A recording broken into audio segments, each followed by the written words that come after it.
Okay, thank you, Donna.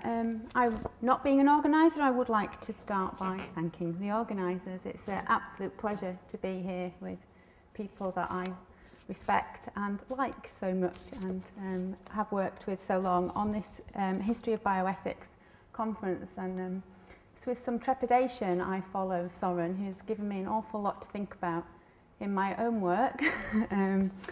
I thought his account was not only illuminating, but sometimes horribly and painfully accurate about what we've done with some of our theories or failed to do.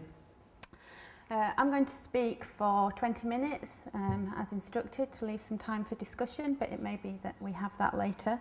In the discussion, you might want to ask me about global ethics, which is what Soren alluded to. I'm not really talking about global ethics per se today, but rather more my work in bioethics. But if you do want to talk about what global ethics is and some of the theories that Soren was alluding to, then I'm happy to talk about those equally as my paper today.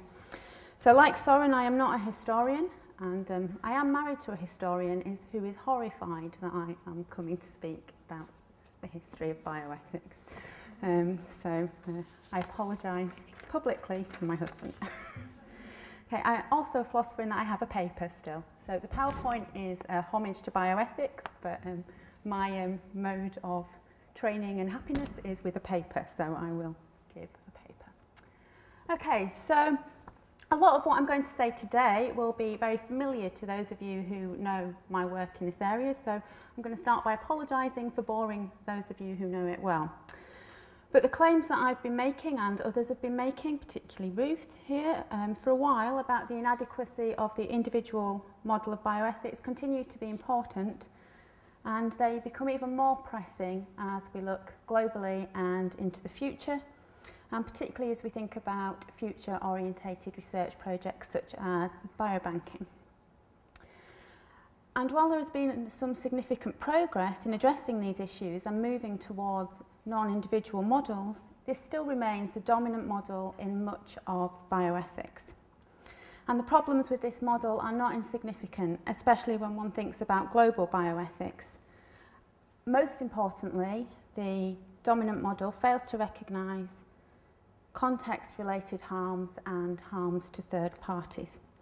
So in today's paper, what I will do is I'll begin by making a case for why we need to think about global bioethics. I'm not sure I need to do that now because I think Goran did it for me yesterday in the lists of problems that he sees facing the European group, which were essentially what I think of as global bioethical problems. So it may be that Goran's already done the first bit for me.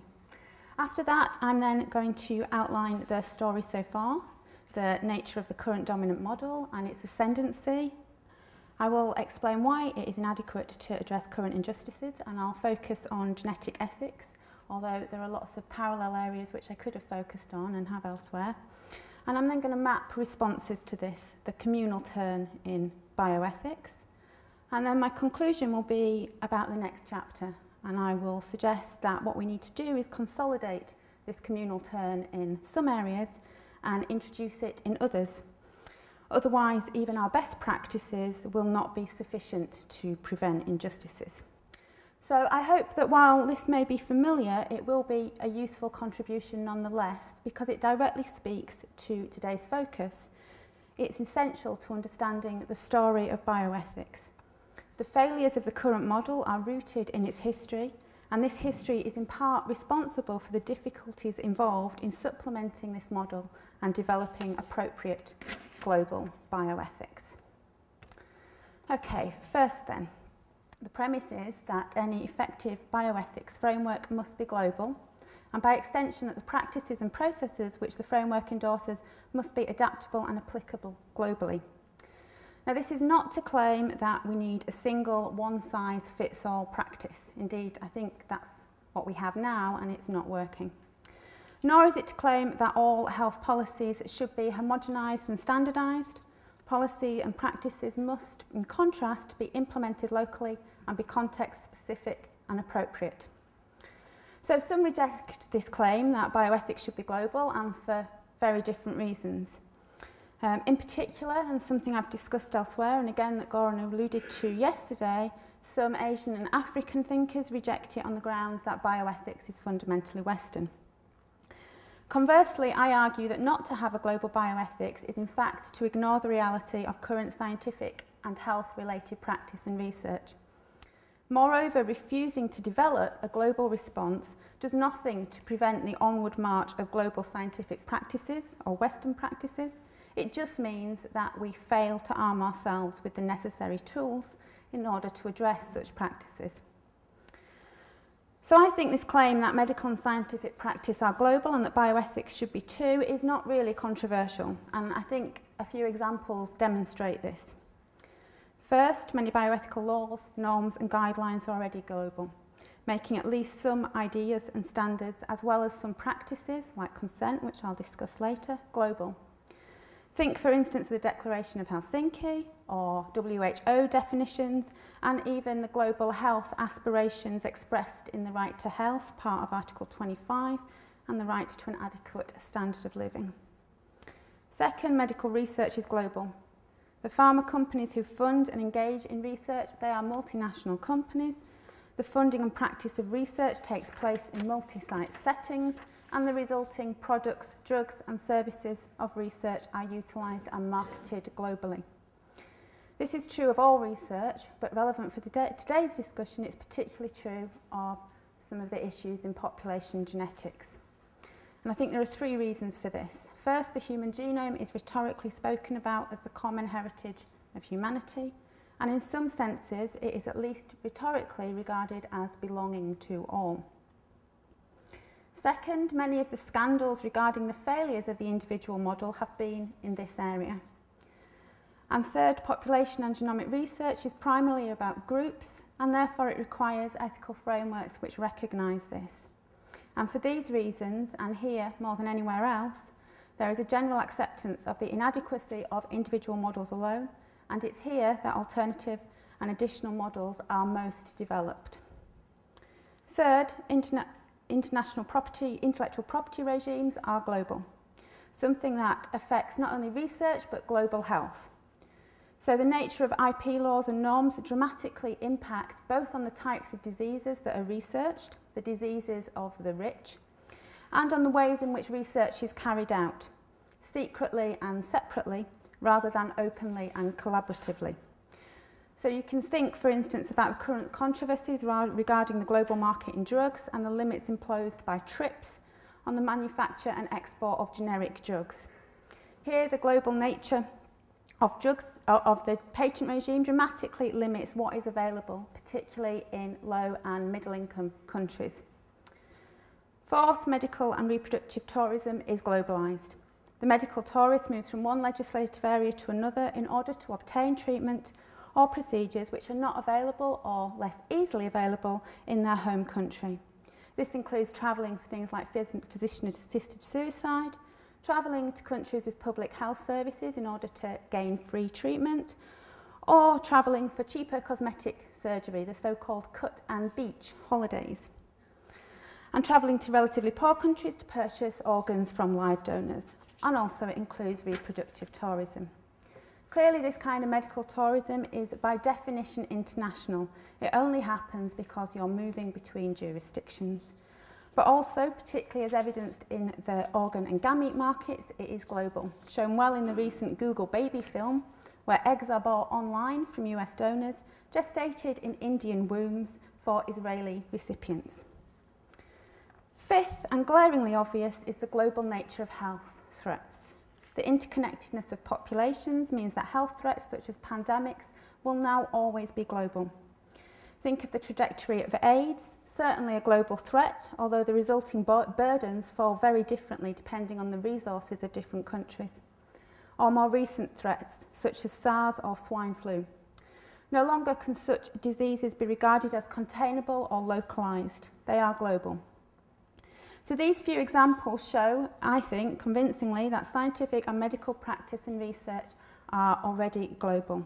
And therefore it seems sensible and pragmatic that the bioethics framework we adopt is also global in scope.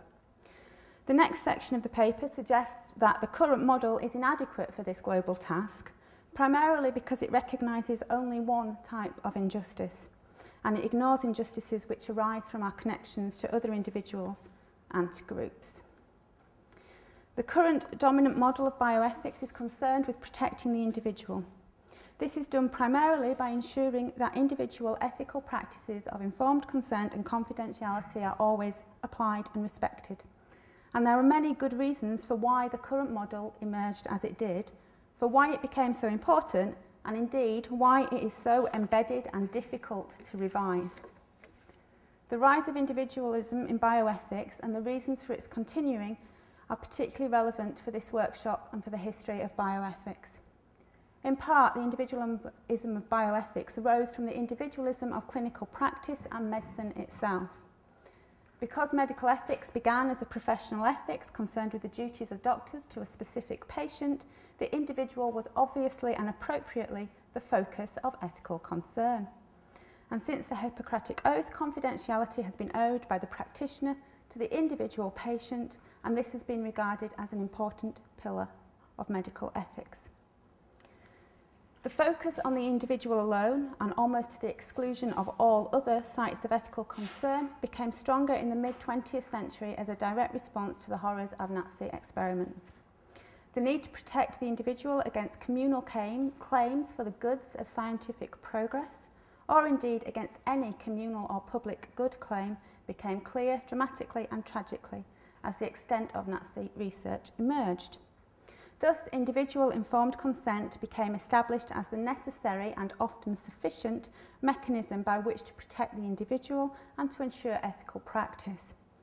Accordingly, the Nuremberg Code states that the voluntary consent of the human subject is absolutely essential. And if we consider the rise of the current model and the seemingly ubiquitous requirement for informed consent in light of the historical context in which it arose, the prioritisation of the individual is something that we can understand and we can respect. The motivation to avoid such atrocities and injustices from occurring again has meant that, and understandably, the post-war consensus from Nuremberg to Helsinki to the common rule is that to the greatest extent possible, people should not be exposed to the risks of research without their explicit informed consent. Informed consent thus became the ethical guarantee for protecting the individual and ensuring ethical practice. In terms of the story of bioethics, the current dominant model, with its practices of consent and confidentiality, developed for good ethical reasons to protect patients and research subjects.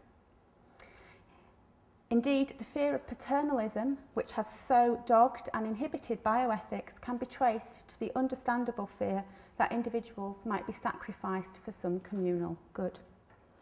However, while we can fully recognise the importance of protecting individual research subjects, this individualism has obscured other ethical issues to the extent that ethical issues which are not addressed by the practices of consent have become invisible on the bioethics framework.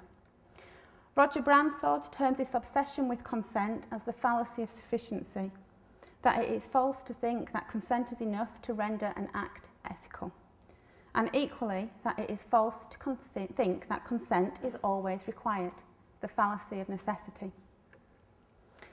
So, having traced the story of the evolution and the elevation of the individual and individual practices in bioethics, the rest of the paper will focus on why such practices are not sufficient, and particularly why this is not the case in genetic ethics, especially if we consider global needs. Also, that this will become ever less adequate in the future. Thus, in our very attempt and wish to protect the individual, individuals will in fact be harmed.